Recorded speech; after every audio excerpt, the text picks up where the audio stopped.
Oi gente, aqui é a Letícia e hoje eu vim conversar um pouquinho com vocês sobre Admirável Mundo Novo. Eu pensei em fazer uma resenha, só que acho que esse livro tem tanta coisa que a gente pode falar sobre ele, sem ser uma opinião minha. Então, quer dizer, são opiniões minhas, mas pensando um pouquinho fora da caixa sobre esse livro. Então, enfim, quem não sabe, esse livro aqui é uma distopia. Então, é um mundo, uma sociedade, né, futurística. Então, seria mais ou menos 600, 550 anos pra frente do nosso tempo. E as coisas são bem diferentes. Então, eles não têm religião e não têm casamento, nada. Então, é uma sociedade diferente, com ideologias bem diferentes. Não existe casamento, não existe nascimento, então todos os bebês são criados em laboratório mesmo. Eles não só inseminam os bebês, tipo, fazem os bebês mesmo, mas eles criam todos eles em bocais e as crianças passam por um condicionamento desde pequenas. Então, existem castas, são 4 castas, acho que são 4 ou 5. Acho que são 5. Alfa, beta, gama, y, enfim, eu não sei. São castas. Então, cada casta, desde lá do embrião, eles já são feitos para aquela posição social deles. Então, por exemplo, nos bocais onde eles vão crescer, eles colocam determinados produtos para os Y, que os Y são os mais baixos. Então, para eles não quererem fazer tal coisa, ou para eles terem um corpo de tal jeito. E assim, é bem pesado, né, esse ponto da distopia.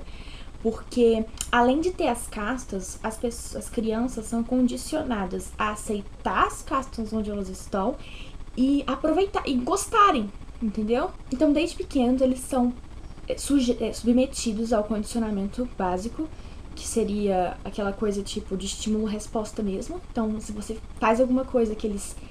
Vamos supor, você tá brincando de alguma coisa que não para aquela sociedade não serve. Então, tipo assim, lá eles só podem gostar de coisas que geram dinheiro. Então, coisas que você tem que consumir para gostar. Então, coisas que não geram esse dinheiro, eles te condicionam a não querer, a não gostar. Então, se você faz alguma coisa, por exemplo, sei lá, você tá lendo um livro, eles vão lá te dar um choque em crianças de tipo 2 anos. Porque você não pode gostar daquilo. Mas se você tá, sei lá, jogando uma coisa que vai demandar um dinheiro, que você vai ter que pagar por aquilo, aí eles te recompensam. Então é um condicionamento básico. E eles também fazem um tratamento de tipo... Eu esqueci como é que chama, hipnopédia, sei lá. Que é como se fosse uma hipnose dormindo. Então eles colocam para as crianças e para os adolescentes ouvirem gravações específicas durante períodos da vida deles, para condicionar eles pro mundo e pra sociedade, enfim. Como eu falei, não tem religião. E eles adoram o que eles chamam de Ford.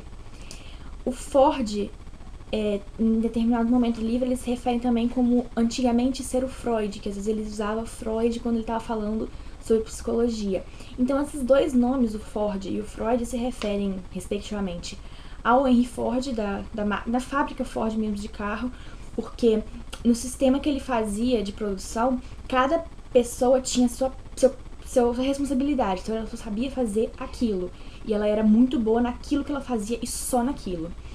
E o Freud, por causa da teoria da sexualidade dele, que basicamente todos os problemas que a gente tem na nossa vida é de origem sexual. Então, juntando a ideia desses dois caras, eles criam uma sociedade onde cada um tem sua parte, cada um tem alguma coisa que ele vai fazer e vai fazer muito bem aquilo, não vai saber mais nada sobre nada, só sobre aquilo. E uma sociedade também onde não existe repressão sexual. A repressão é, na realidade, você ser reprimido. Então, se você não, sei lá, não tá junto com 3 pessoas ao mesmo tempo, sabe? Tipo, saindo com 3 pessoas ao mesmo tempo, então você é recriminado por isso. Porque você não tá seguindo um comportamento meio que promíscuo, talvez, algumas pessoas poderiam dizer, que eles glorificam. Então, assim, é bem bem interessante. Tem um remédio que eles, tipo um remédio, uma droga, por assim dizer, chamado Soma. E eles consomem isso pra qualquer, tipo assim, eles não podem ter pensamentos infelizes ou pensamentos de preocupação. Você não pode se preocupar, você não pode, sabe, pensar mesmo em nada. Então, se você pensa, você já é automaticamente condicionado a tomar um comprimido de soma pra parar de pensar naquilo e ser feliz. Então, é basicamente isso. E às vezes eu penso que o soma seria, será que não seria, por exemplo, uma alusão Prozac ou uma alusão a qualquer antidepressivo e antiansiolítico? Porque é isso, sabe? A gente é muito condicionado. Você tá doente, você tá passando qualquer coisa, então, tipo, toma um Rivotril, sabe? Então eu acho, sei lá, pode ser em relação a isso, mas pode ser viagem na minha cabeça também.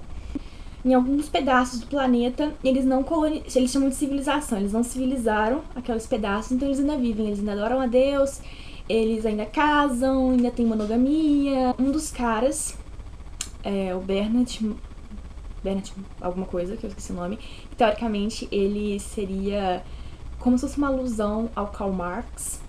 Então eu achei interessante. Ele vai pra um desses lugares não civilizados, que eles chamam de selvagens, e ele volta com duas pessoas. Uma mulher que era civilizada, mas acabou se perdendo nesse lugar, e teve um filho de um cara também civilizado. Então é interessante, ele volta com esse filho, com essa mulher. E aí quando esse mundo dos selvagens se choca com esse mundo civilizado, a gente começa a pensar várias coisas. A melhor parte do livro, na minha opinião, o livro inteiro ele não tem um enredo. Eu acho que ele só apresenta essa ideia de sociedade pra gente. No final tem um diálogo do selvagem como se fosse com um presidente, sabe? De Londres, alguma coisa assim. E é bem interessante como esse cara, acho que é o nome que eles colocam aqui como um administrador, alguma coisa do tipo. Como eles colocam isso, como ele coloca como essa sociedade foi formada. Então, todo mundo, antigamente, no mundo antigo, que seria como se fosse o nosso dia de hoje, sofria, era infeliz, tinha problemas. E todo mundo busca acabar com isso, né? Assim, todo mundo busca felicidade. Então, eles criaram uma forma de prover essa felicidade para o mundo. E o que acontece? É estranho porque o que a gente mais pensa assim, o que eu quero pro mundo? Eu quero amor, né? Eu quero paz e felicidade. A questão é como eles alcançaram isso aqui, porque eles alcançaram. Basicamente, você não sabe nada do mundo.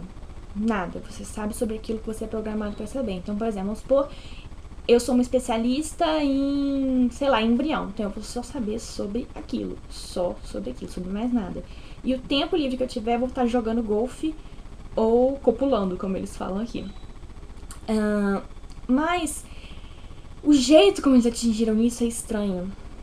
Eles tiraram tudo o que também traz alegria. Então é como se fosse uma falsa sensação de felicidade. Porque é falsa. Porque você ficar se dopando de droga e não pensando em nada, não pensando em nada maior nesse mundo, não tá certo. E aí eu começo a pensar se isso não seria, tipo assim, uma sátira ou uma ironia sobre nossa vida atual. Esse livro, acho que ele foi escrito na década de 50. Não, em 1941. Então, só pra vocês pensarem no que era o mundo naquela época e como a gente ainda tem as mesmas críticas que a gente pode fazer no dia de hoje. A gente tá sempre procurando fugir dos nossos problemas. A gente nunca enfrenta eles de frente. Eu tenho um problema X, eu vou... O que eu posso fazer pra resolver? Eu tenho que lidar com ele. Não, a gente sempre procura uma forma de fugir. Tudo na nossa vida é fuga. Os livros que eu leio são fuga, porque enquanto eu tô aqui dentro, eu não tenho que pensar em outras coisas. O seriado que a gente assiste, os esportes que a gente faz, são todos fugas. Aquele momento que a gente tira pra gente não pensar nas outras coisas. E aqui é como se fosse uma fuga exacerbada que estaria caminhando a nossa sociedade, sabe? É a busca pelo prazer acima de tudo e não poder sofrer, porque ainda mais agora é como se tivesse previsto o sucesso das redes sociais. Nas redes sociais você não pode estar triste. Tá todo mundo sempre feliz, tá todo mundo sempre de bem com a vida. Na realidade, no meu Facebook ou no Instagram isso não acontece, porque eu bloqueio esse tipo de pessoa que, tipo, tá sempre tudo muito bem. Porque ninguém tá sempre bem, ninguém tá sempre feliz. Não existe pessoa que é 100% da vida feliz, não existe. Você pode encarar o mundo com os olhos mais bonitos possíveis, mas uma hora você vai cair. E é normal, isso é ser humano. O ser ser humano é você ter altos e baixos, é você errar, é você sofrer. É quando você tá sofrendo que você pensa nas melhores coisas. Todas as maiores obras-primas, se você for pensar, são fugas, são maneiras de lidar com o sofrimento. Então, uma sociedade sem sofrimento também é uma sociedade sem alegria, sem felicidade. Porque se você parar pra pensar, você só sabe mesmo que é ser feliz quando você sofre, porque aí você fala, nossa, você pode comparar, sabe? Então eu fico pensando, às vezes a gente lê isso aqui e fica, nossa, que mundo absurdo, que mundo horrível, que mundo isso, que mundo aquilo, do Admirar o Mundo Novo. Mas será que a gente não é um pouco assim? Será que a gente não é um pouco, talvez em níveis menores, claro, assim, mas será? Será que a gente não tá indo pro mesmo caminho? E às vezes o pensamento, eu não sei, é complicado pensar sobre isso, não é? Eu só queria conversar sobre isso com vocês, porque isso ficou passando na minha cabeça o tempo inteiro que eu li esse livro. E ele não. A história em si dele não me atraiu. Ele não tem um enredo fluido. Os personagens também são meio esquisitos. Mas esse mundo que o Aldous criou, sério, para pra pensar. Para pra pensar se ele é muito parecido com o nosso mundo de hoje. Acho que é isso. Acho que eu queria só deixar vocês pensando sobre isso. Eu talvez tenha viajado, porque esse dia eu tô muito viajada. Então me contem se eu não tenho uma viajada na maionese e o que vocês acham sobre isso. Enfim. Por hoje é só. Tchau.